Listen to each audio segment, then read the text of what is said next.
I'm Diana McCullum. And I'm Andrew Rivamy. And this is part 2 of episode 8 of The Flash, where we go on Arrow.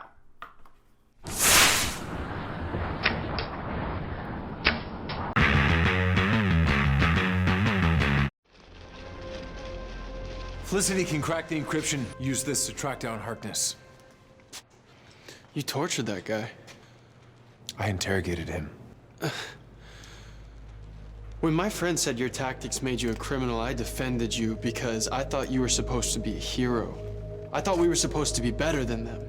Barry, you live in Central City, where it's sunny all the time, and your enemies get cute nicknames.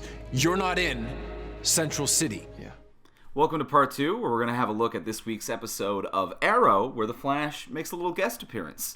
On this week's episode of Arrow, we see Captain Boomerang, ex-Suicide Squad member, going after Diggle's wife, and then we have Barry and the Flash and his entire Central City crew coming in and invading the Arrow Cave.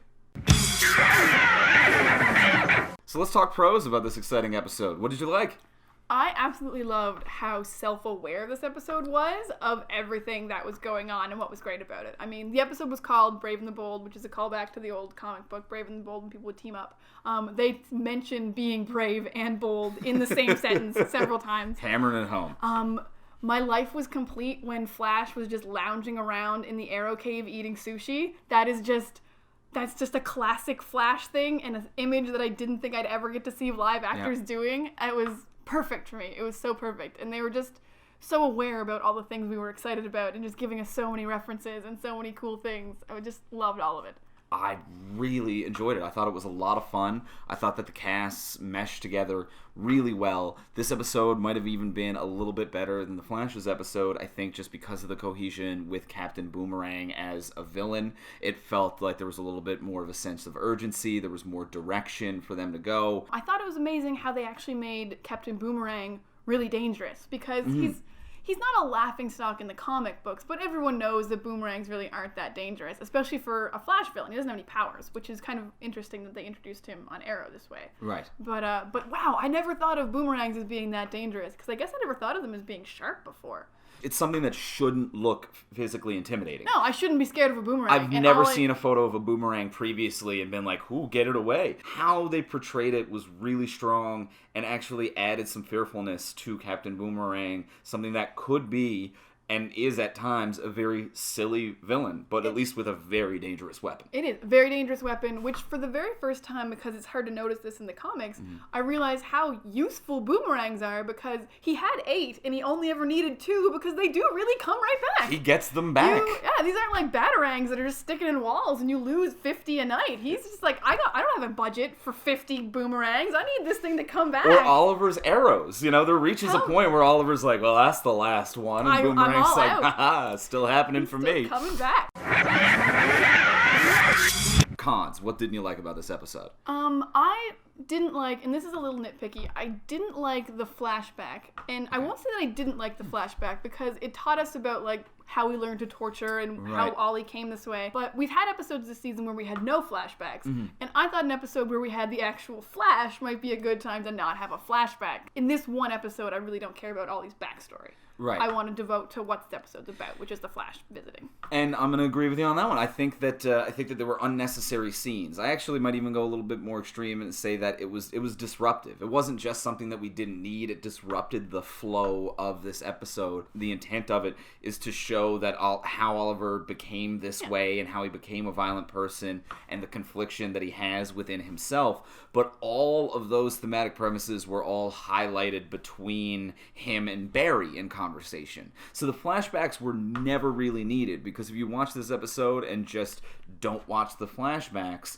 every moment between him and Barry highlights everything that was just as important, and gets all the relevant information across. And also the flashbacks were really silly. Like, how many dudes does Amanda Waller have lined up to be tortured? She's got a lot of stuff to torture. As soon as Ollie failed to torture this one guy, she's like, no, I got another guy for you to not torture. Right. But that was a big guy for her to throw down as a first torture. The bomb guy? Yeah. Yeah. I mean, you want your first torture to be like, I don't know, a kidnap victim hidden somewhere? Yeah. Not Not a couple million people die in the citywide explosion. Like, talk about sink or swim.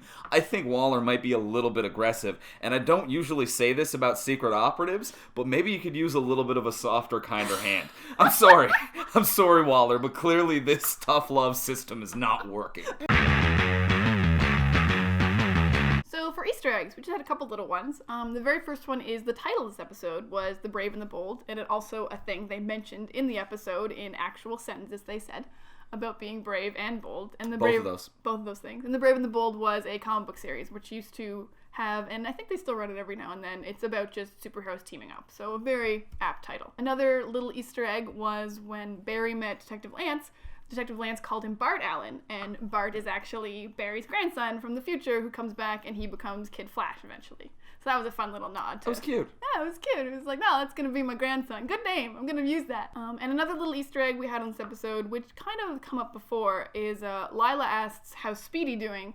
And Arrow seems to think she's talking about Roy, even though Speedy is what Arrow used to call Thea. Yeah. But Speedy is actually the nickname that Arrow gives to his sidekick in the comic books. It's usually Roy.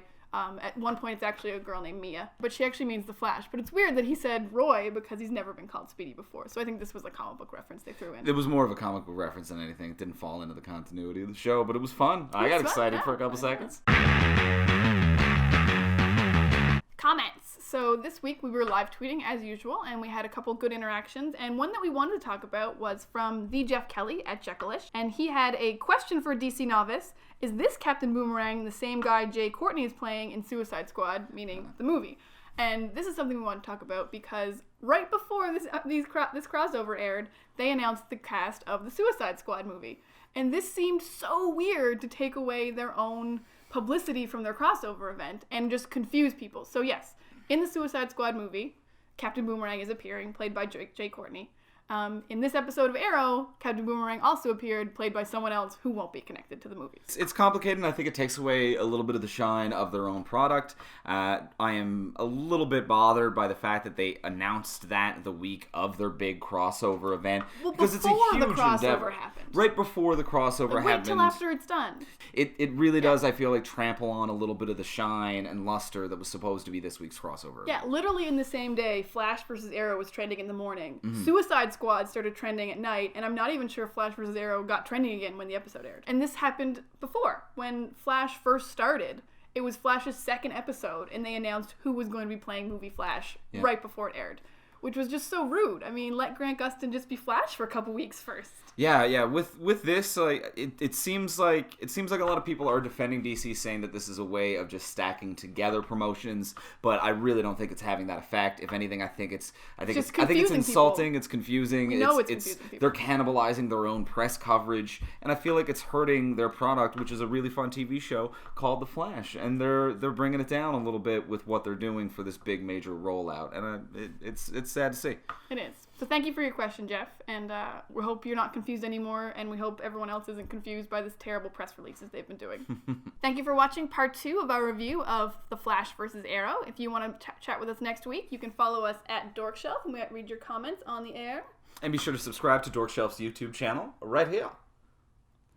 Thanks for watching, and we'll see you next week. I'm Diana McCullum. And I'm Andrew Rodney. Take care. Kicked him out.